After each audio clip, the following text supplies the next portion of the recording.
দেবমালদা, একটা কথা বলি, তোমাকে কিছু মনে করো না। যখন ভেবেইছিলে বিয়েটা করবে, করে নিলেই তো পারতে গো। আর যদি মনে অন্য কথা থাকে সেটাও বলে দিলে পারতে। তুমিও ফুলঝুরি, তুমিও আমাকে ভুল বুঝছো। ভুল না বুঝার কি করব বলো? দিনের পর দিন একটা মেয়েকে আশা জাগিয়েছো, তার মনে তুমি আশা জাগিয়েছো, বলেছো তাকে বিয়ে করবে। তারপর কি করলে তুমি? ফুলঝুরি, আমার একটা বোন আছে বাড়িতে, তার এখনো বিয়ে হয়নি। আমি ভেবেছিলাম তার বিয়েটা হয়ে গেলেই আমিও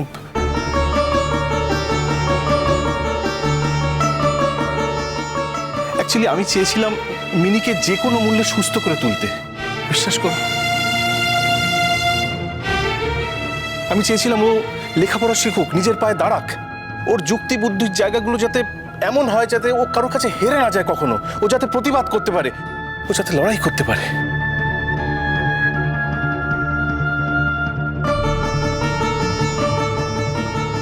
আমার বাড়িতেও তো কিছু লোকজন আছে ফুলঝুরি, তার যে সবাই মিনির সঙ্গে আমার এই বিয়েটা মেনে নেবে তা তো নয়।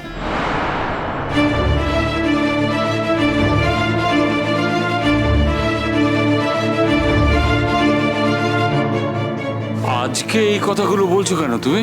তোমার যদি মনেই হয়ে থাকে যে বিয়েটা কেউ মেনে নেবে না, তাহলে বিয়ের কথা বলেছিলে কেন? শোনো দীপান, শোনো দিকে, তোকে আজকে এসব কথা বলে জাস্ট কোনো মানেই হয় না। তুমি তো এসব কথা বলে আসলে মূল বিষয়টা তুমি এড়িয়ে যেতে চাইছো। এটা ঠিক না দেবমাল্য। একজন অসহায় মেয়েকে তুমি এইভাবে আশা দেখালে কেন? তোমাকে তো কেউ জোর করেনি বিয়ে করার জন্য।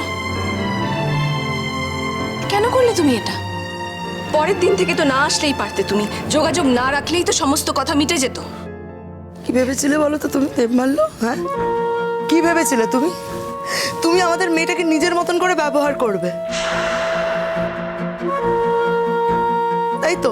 ও কিছু না বুঝে না শুনে ও ভেবেছিল যে মিনি কিছু না বুঝে শুনে ওর কাছে নিজেকে সমর্পণ করে দেবে, আর ও নিজের ইচ্ছা মতন মিনিকে ব্যবহার করবে। হ্যাঁ, তুমি বেসিক্যালি কি চেয়েছিলে বলো তো দেবমাল্য? তুমি চেয়েছিলে মিনিকে নিয়ে ফুর্তি করতে। Shut up!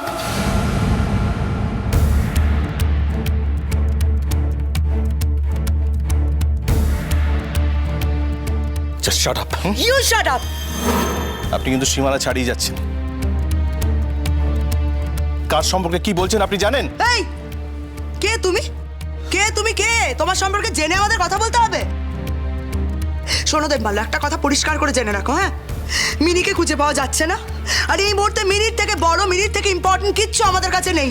Mini missing.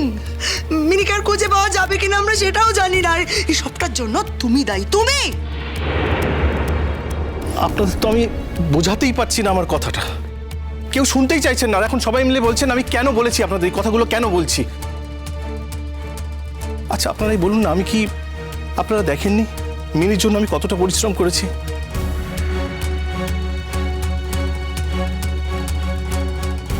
আমি বিদেশে গেছি, বিশেষজ্ঞদের সঙ্গে কথা বলেছি, তারা যা সাজেস্ট করেছেন আমায়, আমি সেই পথে চলেছি, আমি তাদের কথা অনুযায়ী আমি চলছিলাম। দেখুন 24/7 আমি মিনির কাছে থাকতে পারবো না, মিনিকে নিজে রক্ষা করতে হবে। আমি সেটাই চেষ্টা করছিলাম শেখাতে, কিভাবে নিজেকে রক্ষা করতে হয়। তাই আমি সময় নিচ্ছিলাম, তাই আমি অপেক্ষা করছিলাম।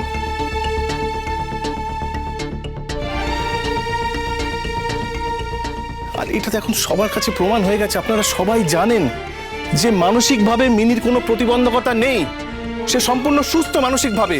ওর লার্নিং প্রসেস যথেষ্ট ফাস্ট, ও কত তাড়াতাড়ি একের পর এক ক্লাসে উঠে যাচ্ছে। আপনারাই বলুন না, আমি কি কিছু ভুল করেছিলাম? তুমি কি ভুল করেছিলে, কি ঠিক করেছিলে সেটার বিচার করতে আমরা এখানে আসিনি দেবমাল্য। তুমি ঠিক ছিলে না, আমরা ঠিক ছিলাম, সেটা এখন বিচার করার সময় নয়।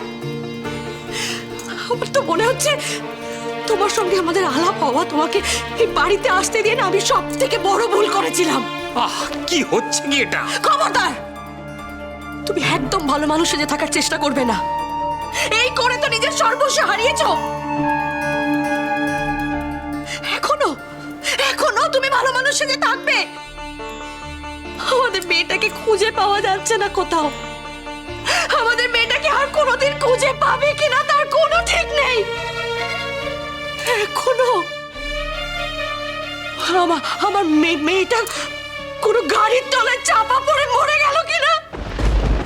বড় মা, কেন এই কথাগুলো বারবার বলছো?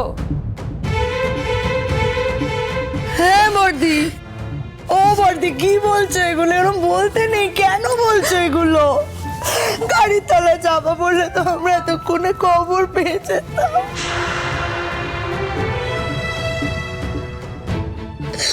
আর তো কিছু চাইনি কোনোদিন, শুধু চেয়েছি ঈশ্বর মেয়েটাকে বাঁচিয়ে রেখো, ওকে মেরে ফেলো না, এইটুকুই তো চেয়েছি। সেই জন্য তো মিনি এতটা বড় হয়েছে, আর তো কিছু চাইনি। দেখো, আমরা যদি বেখেয়ালি হতাম তাহলে তো মেয়েটা কোন ছোটবেলায় কোথাও চলে যেত আর ফিরে আসতো না। আমরা সেটা নই দেবমাল্য। দেখো, মিনি এখন বড় হয়েছে, ওর বুদ্ধি হয়েছে, আর তোমার কথা অনুযায়ী ওর কোনো মানসিক প্রতিবন্ধকতা নেই। সেই জন্যে ও বুঝতে পেরেছে অবহেলাটা কি। তুমি ওকে কতটা অবহেলা করো সেটাও ওর কাছে পরিষ্কার হয়ে গেছে, তাই অভিমান করে চলে গেছে, নিজেকে অপাংতেও ভেবেছে। এই যুক্তিটা তো তুমি কখনো মানতে চাইছো না। মিনি অভিমানী, আমি জানি।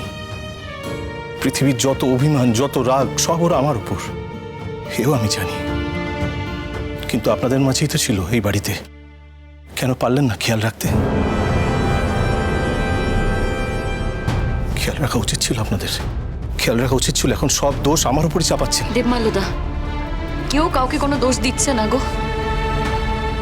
তুই ভাবতে পারছো আমাদের বাড়ির সবার মনের অবস্থাটা? আমরা কি করব, কোথায় যাব, কিছুই না বুঝতে পারছি না। আর আমি তো ভাবতেই পারছি না, এ বাড়িতে আমি আছি আর সোনা দিদি নেই। আমি সত্যি এটা ভাবতে পারছি না গো। সেটাই তো। দেখো বর্দি, আমার মেয়েটা যদি জানতে পারতো, চুরি যদি খবরটা একবার জানে না, দেখবে চোরটা চলে আসবে এই বাড়িতে।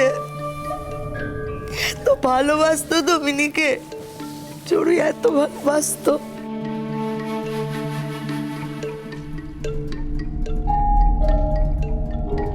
আমার মেয়েটাকে কি আর কখনো ফিরে পাবো গো? আমার মিনি আমাকে আর কখনো মা বলে ডাকবে? তুমি কেন তখন থেকে আজে বাজে কথা বলে চলেছো? সত্যি তো বড় বৌদি, তুমি এইসব কথা কেন বলছো? আমরা তো আছি, সবাই তো চেষ্টা করছি নাকি? তুই তখন থেকে উল্টো পাল্টা কথা বলে যাচ্ছ, অ্যাক্সিডেন্ট, ট্রেন অ্যাক্সিডেন্ট, কেন এইসব কথা বলছো বলো? কেন? মায়ের মন তো মেজ ঠাকুরপো, তাই সব সময় মনে হচ্ছে আমার মিনি কিছু একটা হয়ে গেছে। না হলে কই, তোমরা তো সবাই মিলে গিয়েছিলে ওর খোঁজ করতে। ফিরিয়ে আনতে পারলে কি আমার মিনিটাকে, বলো তো? বড় বৌদি, তুমি এখনই এসব ভেবো না প্লিজ। কি বলতে পারে মিনি? হয়তো একটা ভুল করে বাসে উঠে দূরে কোথাও চলে গেছে। কাছাকাছি থাকলে আমরা তখন নিশ্চয়ই খুঁজে পেতাম। তাছাড়া পুলিশ তো খুঁজছে, পুলিশ খুব সিরিয়াসলি খুঁজছে। আমি তোমায় বলছি বড় বৌদি, মিনিকে আমরা খুব তাড়াতাড়ি খুঁজে পাবো, তুমি দেখো। সান্ত্বনা দিও না ছোট ঠাকুরপো, আর আমায় তোমরা আর সান্ত্বনা দিও না। বড় বৌদি, সান্ত্বনা দিচ্ছি না, তোমায় কেন সান্ত্বনা দেবো বলো? আমি আমি আমি যা বলছি মন থেকে বলছি, বিশ্বাস করো। শোনো দেবমাল্যদা, আজকে একটা কথা আমি বলতে চাই। মিনিদি ফিরে আসবে। আমরা যেখান থেকে পারি, যেমন করে পারি, মিনিদিকে আমরা ঠিক ফিরিয়ে নিয়ে আসবো আমাদের কাছে। কিন্তু তারপর তুমি এই বাড়িতে আর এসো না। সবার সামনে কথাটা আমি বলছি। আমি আশা করব যে সবাই আমার কথাটা শুনবে।